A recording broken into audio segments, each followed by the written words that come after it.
እናንተ የምትፈልጉት ጌታ ሁሌም የምትፈሹት አምላክ በድንገት ወደ መቅደስ ይመጣል በማለት ከፍቶኛል፣ መልስ ሳላገኝ ተመለስኩ የሚለው ነገር ደቀ መዛሙርቱ ሄደው ጌታ ሆይ ሁሉ ይፈልጉሃል ያሉት ልመና በማይጠንቱ በመስዋዕት ውስጥ አግኝተዋል። ልጅን ትወልዳለህ።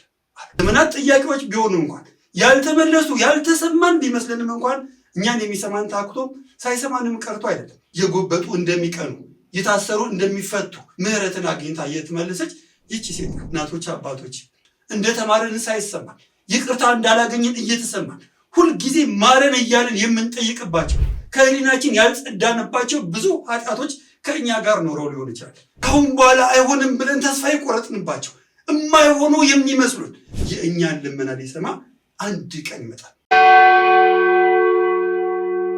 አበነ ዮሚ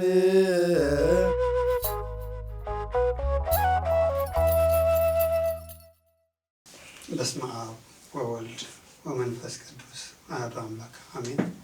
የእግዚአብሔር ቤተሰቦች የእመቤታችን የቅድስት ድንግል ማርያም ያደራ ልጆች በእግዚአብሔር ሰላምታ እንደምንሰነበታችሁ፣ እንደምንዋላችሁ፣ እንደምናረፈዳችሁ ምህረትና ቸርነቱ የባህሪ የሆነ በመገቦት በጥብቆት ሁላችንን የሚጎበኘን ደግና ሩሩ አምላክ እስከዚህ ሰዓት ድረስ ጠብቆ ለዚህ ሰዓት ስላበቃን ስሙ የተመሰገነ ይሁን። በቃሉ ሰጪ መጋቢ ነውና በወደደና በፈቀደ እንዲመገበን እንዲያስተምረን የአምላካችን የልዑል እግዚአብሔር ፈቃድ ይሆንልን። ዛሬ እግዚአብሔር በወደደ የምንማማረው እናንተ የምትፈልጉት ጌታ በድንገት ወደ መቅደስ ይመጣል በሚል ርዕስ ይሆናል። ይህንን ቃል የተናገረው ነቢየ ልዑል ሚልክያስ ሲሆን በትንቢተ ሚልክያስ ምዕራፍ 3 ከቁጥር 1 ላይ በሚገኘው ክፍል ላይ የተናገረው ቃል ነው። ይህንን ቃል የተናገረበት ትልቁ ምክንያት እስራኤል እግዚአብሔርን አመልካለሁ፣ በእግዚአብሔር እታመናለሁ፣ እግዚአብሔርን እፈራለሁ ብላ የምትናገር ሀገር ሆና ሳለ ለዘመናት ያልተመለሰ ጥያቄ የነበራት ሀገር ናት። ህዝቡ ሁሉ የመቅደስ ህይወት ከቤተ መቅደስ መግባትና መውጣት የእግዚአብሔርን ሐሳብና ፈቃድ ከመጠየቅ አንድ ቀን ቦዝኖ ባያውቅም እንኳን ዘመናት ተሸከሞት የኖሩት የሁልጊዜም ጥያቄ የነበረባቸው ህዝቦች ናቸውና ሁልጊዜም ጠይቀው መልስ ሳያገኙ ይከርሙ የነበሩ ህዝቦች ነበሩ። ሚልክያስም የዚህን ህዝብ ሮሮ ያውቅ ነበርና እግዚአብሔርን ሁልጊዜ የሚያመላክት ነበርና እግዚአብሔር ለሚልክያስ እንዲህ ብሎ ተናገረው። የህዝቡን ሁሉ ሊመና ሊሰማ ሁሉን ይቅር ሊታደግ በፈለገበት ቀን ይቅር እንደሚላቸው ሊናገር ስለወደደ እናንተ የምትፈልጉት ጌታ ሁሌም የምትፈሹት አምላክ በድንገት ወደ መቅደስ ይመጣል በማለት ተስፋ የቆረጠውን ተስፋውን ሊቀጥል የሁሉን ህይወት ሊያሳምር እንደሚሻ እግዚአብሔር ሲናገር ይህንን ቃል ተናግሯል ማለት ነው። ስለዚህ እስራኤላውያኖች የዘመናት ሸክማቸውን አብሯቸው የኖረ ጥያቄያቸውን መልስ የሚያገኙበት ድንገት እንደሆነ እግዚአብሔር ለህዝቡ ተናግሯል ነበርና እሱ አልተመለሰልኝም፣ ከፍቶኛል፣ መልስ ሳላገኝ ተመለስኩ የሚለው ነገርን በዚች ቃል የተነሳ መረጋጋትን እንዲያገኙ አድርጓል ማለት ነው። መጽሐፍ ቅዱስ ሁሉም የሚፈልጉት አምላክ እግዚአብሔር እንደሆነ ብዙ ቦታ ይናገራል። በተለይ በማርቆስ ወንጌል ምዕራፍ 3 ከቁጥር 11 ላይ ያለውን ክፍል ስንመለከት እስራኤላውያኖች በቤተ መቅደስ በህዝቡ መካከል ፈልገው አጥተውት የነበረውን ጌታ ወደ ደቀ መዛሙርቱ ዘንድ ሄደው ጌታን ሁሉ እንደሚፈልጉበት የተናገሩት አንቀጽ ነበር። ለዚህም ነው ደቀ መዛሙርቱ ሄደው ጌታ ሆይ ሁሉ ይፈልጉሃል ያሉት ማለት ነው። ስለዚህ እግዚአብሔርን የማይፈልግ ክርስቶስ የማያስፈልገው ማንም የለም። ነገር ግን እኛ የምንፈልገው ጌታ እኛን የሚያሻል አምላክ እኛ በፈለግነው ጊዜ ሳይሆን እርሱ በወደደ የመጎብኛ ጊዜያችን፣ የመዳን ጊዜያችን፣ የይቅርታ ጊዜያችን፣ የመሰማት ጊዜያችን በደረሰበት ሰዓት ላይ እግዚአብሔር እንደሚሰማን ከዚህ ቃል እንረዳለን ማለት ነው። በመጽሐፍ ቅዱስ ላይ ስለዚህ ታሪክ የሚያመላክት አንድ ትልቅ ታሪክ እናገኛለን። መቼም የብዙዎችን ልመና ለማስራረግ ኃጢአትን ለማስተስረይ መስዋዕትን ለማቅረብ የሚመረጠው የብሉይ ኪዳን ትልቁ ሰው ሊቀ ካህናት ነው። ሊቀ ካህን የሁሉም ጉዳይ ገዳይ የሁሉም ጉዳይ አስፈጻሚ ቢሆንም እንኳን ነገር ግን ጥያቄ ያለባቸው መልስ ያልተመለሰላቸው ሰዎች የሰዎችን ጉዳይ ለመፈጸም ብዙ ጊዜ ሲቆሙ እናያለን። ለዚህ አንደኛውና ዋነኛው የእግዚአብሔር አገልጋይ ታማኙ ሊቀ ካህን ዘካርያስን መመልከት እንችላለን። ዘካርያስ የዘመናት ጥያቄ ነበር። በሕዝብ ፊት ስድብ የሆነበት መካን ሚስት ይዛል ተብሎ ሁልጊዜም በሚስቱ የሚሰደብ የሚታማ የብዙዎችን ጸሎት ቢያሳርግ የብዙዎች ጸሎት የብዙዎች ጉዳይ ቢፈታ እንኳን ነገር ግን ያልተፈታ ጉዳይ ያለው የእግዚአብሔር አገልጋይ ነገር ግን እርሱ ያልተመለሰ ጥያቄ ቢኖረው እንኳን ከእግዚአብሔር የሚፈልገው ጥያቄ ቢኖረው እንኳን እግዚአብሔር እንዲመልስለት የሚፈልገው ትልቅ ጉዳይ ቢኖረው እንኳን ስድብን የሚያክል ነገር ተሸክሞ የሌሎችን ጉዳይ ለመፈጸም ሁልጊዜም ያለመታከት ወደ ቤተ መቅደስ ይገባ የነበረ ታማኝ ሰው ነው። ልጆች የሌላቸው ሰዎች ልጆቻቸውን በዘካርያስ አግኝተዋል። ብዙ ጥያቄ የነበረባቸው ሰዎች በዘካርያስ ልመና በማይጠንቱ በመስዋዕት ውስጥ አግኝተዋል። ብዙዎች ለዘመናት የተሸከሟቸው ጉዳዮችና ኃጢአቶቻቸውን የሚያርቅ የሚያስወግድላቸው በእግዚአብሔር ፊት በፍቃትና በድፍረት እንዲቆም እንደ አባት እንዲዛመዱ የሚያደርጋቸው ዘካርያስ ነበር። ነገር ግን መልስ ያልተመለሰለት ጥያቄ ነበር። ስለዚህ እግዚአብሔር ዘካርያስን ሊጎበኝ የመጎብኛው ጊዜው ሲደርስ የሚምርበት ይቅር የሚልበት ጊዜ በደረሰበት ሰዓት ግን እግዚአብሔር በቤተ መቅደስ ውስጥ እሱ ያልጠበቀው ያልገመተው የዘመናቱን ጥያቄ ሊመልስለት በመሰዊያው ፊት ተገናኝቶ ነበር። ዘካርያስ ይህን ጥያቄ በሰማበት መልሶች እሱ ሳይጠይቅ ተስፋ በቆረጠበት ሰዓት ላይ አልቋል ተቆርጧል ባለበት ሰዓት ላይ እግዚአብሔር ለዘካርያስ መልስን በመመለሱ ዘካርያስ እጁን በአፉ የሚያስጭን የሚያስገርም ይሆናል ያላለውን የዘመናት ጥያቄውን መልስ ያገኘው ድንገት ያን ቀን እሱ ወደ ቤተ መቅደስ የገባው የሌሎችን ጉዳይ ሊፈጽም ነበር። የሌሎችን ችግር ሊያስወግድ ነበር። የሌሎችን ጸሎት ሊያሳርግ ነበር የገባው። እግዚአብሔር ግን የእርሱ የመጎብኛው ጊዜው ስለነበረ ተስፋ በቆረጠበት ሰዓት ላይ አይሆንም የሚባል ሰዓት ነገር በሙሉ እግዚአብሔር በመቅደሱ ድንገት እንደሚያደርግ ሊያስተምረው ሲፈልግ ዘካርያስን በቤተ መቅደስ ውስጥ ድንገት ተገናኘ። ልጅን ትወልዳለህ አለ። እንዴት ሊሆንልኝ ይችላል ብሎ እስኪገረም ድረስ አይሆንም ብሎ እስኪከራከር ድረስ እጅን በአፍ የሚያስጭን ጥያቄ ለጥያቄው የዘመናት ጥያቄውን መልስ የሰጠው እግዚአብሔር ድንገት በቤተ መቅደስ ውስጥ ተገኝቶ ነው። እናቶች፣ አባቶች፣ ወንድሞች፣ እህቶች እኛ ብዙ ጥያቄዎች ይኖሩናል። ዘመናትን እኛ ወደ ቤተ እግዚአብሔር ስንመጣ ይዘናቸው የመጣናቸው ጥያቄዎች መልስ ያላገኘንባቸው ጥያቄዎች ዛሬም ከሌሎች ጥያቄዎች ጋር አብረን የምንጠይቃቸው ጥያቄዎች ሊኖሩ ይችላል። እግዚአብሔር አዋቂ ነው። እግዚአብሔር ሁሉን በጊዜ ሁሉን በሰዓቱ የሚያደርግ አምላክ ነውና ሁሉን በጊዜው ውብ አድርጎ ሰራው እንደተባለ ሁሉ በእኛ ሕይወት ውስጥ ለእኛ የሚያስፈልገውን ነገር የሚያደርግበት የራሱ የሆነ ጊዜ አለው። የዘመናት ጥያቄዎች ቢሆኑ እንኳን ያልተመለሱ ያልተሰማን ቢመስልንም እንኳን እኛን የሚሰማን ታክቶ ሳይሰማንም ቀርቶ አይደለም። የሚመልስበት ቀን ነገ ስለሆነ ከነገ ወዲያ ድንገት ስለሆነ ያሊያም ደግሞ አንድ ቀን ወደኋላ ደግሞ ወደፊት ደግሞ ገፋ ስለሚል ሊሆን ይችላል። ነገር ግን መልሶቻችን እያንዳንዳቸው የነፍሳችን ጥያቄዎች የስጋዎች የምድራዊ ነገር ጥያቄዎቻችን በሙሉ እግዚአብሔር መልስ ሊሰጥበት ድንገት ከኛ ጋር ሊገናኝ ወደ ቤተ መቅደስ ይመጣል። ዘካርያስ መልሱን አግኝቷል። ልቡ አርፏል። በቤት ውስጥ ሳቅ ገብቷል። እግዚአብሔር መጎብኘትን ጎብኝቶት የዘመናት ጥያቄውን መልሶለት ቀና ብሎ እንዲሄድ መስዋዕትን በደስታ እንዲያቀርብ ምክንያት የሆነውን ነገር አግኝቷል። እኛም የእያንዳንዷን ጥያቄዎቻችን መልስ የምናገኝበት ቀን እግዚአብሔር በወደደው ለእኛ መልስ ይሆን ባለበት ሰዓት የምንጎበኝበት ቀን በደረሰበት ሰዓት ላይ እግዚአብሔር መልስ ይዞ በድንገት እኛን ሊያገኘን የእኛን ጉዳይ ብቻ ሊፈጽም በቤተ መቅደስ ውስጥ ይመጣል።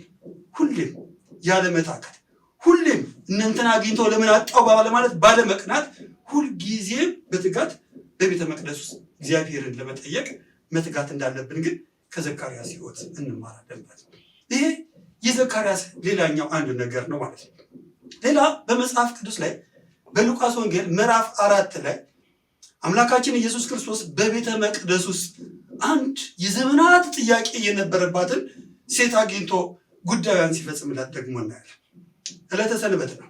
ክርስቶስ መጥቶ በቤተ መቅደስ ውስጥ የኢሳይያስን መጽሐፍ ገልጦ ነበር። የጎበጡ እንደሚቀኑ፣ የታሰሩ እንደሚፈቱ፣ ለእስረኞች ወንጌል እንደሚሰበክ፣ ድሆች ቃል እግዚአብሔርን እንደሚሰሙ ካስተማረ በኋላ አንዲት ዘመናቷን በሙሉ አቀርቅራ ምድርን ብቻ የምታይ ለተደረገላትም ለምትፈልገውም ነገር ቀና ብላ የሰማይን ከፍታ እንዳትመለከት ጎብጣ የቀረች አንዲት መበለት እናት ወደ ቤተ መቅደስ ውስጥ ገብታ ነበር። ያቺ ሴት አዘውትራ ቤተ መቅደስ የምትገባ ባታገኝ እንኳን የሚማሩትን እያገኘች እያየች እግዚአብሔርን እያመሰገነች የምትመለስ ለዘመናት የጎበጠች የታሰረች አንዲት እናት ነበረች። አምላካችን ኢየሱስ ክርስቶስ ድንገት የእርሷን ጉዳይ ሊፈጸም ወደ ቤተ መቅደስ የመጣ ጊዜ ግን እንዲህ ነው ያለው። አይሁድን ጠራ። እነሆ በሰንበት መልካም ማድረግ ተፈቅዷልን? አሁን ጌታ ሆይ ማድረግ ተፈቅዷል። ይቺ ሴት የአብርሃም ልጅ ናት። ለዘመናት ጎብጣ ኖራለች፣ ታስራ ቆይታለችና ዛሬ ይቺ ሴት ልትጎበኝ ይገባታል ብሎ ጌታ በቤተ መቅደስ ውስጥ የዛችን ሴትዮ ብቻ መልስ ሊመልስ እንደገባ መጽሐፍ ቅዱስ ይመለከታል። እጁን ጫንባት፣ ቀናም አለች። የሰማይም ከፍታ ተመለከተች። ለማመስገንም ለማማትም ለማየትም ለመጠየቅም ጉብጠቷ ቀን ተነስቶላታልና ቀና ብላ እግዚአብሔርን የምታመሰግንበት ምክንያት ያገኘችው ድንገት ነው። የመጣችበት ዘመናቶች ብዙ ናቸው። ጥያቄ የጠየቀችባት ዘመናቶች ብዙ ናቸው። ብዙ ጊዜ ምሕረትን ከእግዚአብሔር ዘንድ ለምና ነበር። ነገር ግን እግዚአብሔር ሊጎበኛት በወደደ በዚያን ቀን ብዙዎች ተሰብስበው ሳለ የእርሷን ጉዳይ ብቻ ሊገድልና ሊፈጽም በቤተ መቅደስ ውስጥ እንደተገኘ ይህን ቃል እንሰማለን። ስለዚህ ብዙዎች ባሉበት ስፍራ ምሕረትን አግኝታ የተመለሰች ይቺ ሴት ናት። እናቶች፣ አባቶች እኛን ያጎበጠን የዘመናት ጥያቄ፣ ያልተመለሰ ኃጢአት ጥያቄ እንዲሁም ደግሞ ኃጢአት ሊኖር ይችላል። ኃጢአት መቼም ሰዎች ሊሸከሟት የማይቻላት ጽኑና ከባድ እንደሆነች ይታወቃል። እንደተማረን ሳይሰማን ይቅርታ እንዳላገኘን እየተሰማን ሁልጊዜ ማረን እያልን የምንጠይቅባቸው ከህሊናችን ያልጸዳንባቸው ብዙ ኃጢአቶች ከእኛ ጋር ኖረው ሊሆን ይችላል። እግዚአብሔር የኃጢአት ሸክሞቻችንን ሊያነሳ እናንተ ደካሞች ሸክማችሁ የከበደ ኑ ወደ እኔም አሳርፋችኋለሁ ባለው ቃሉ መሰረት በእኛ ህይወት ውስጥ ለእኛ የከበደንን ጥያቄ ሊመልስልን ድንገት አንድ ቀን ወደ ቤተ መቅደስ ይመጣል። አልተሰማንም ብለን ተስፋ ልንቆርጥ አይገባም።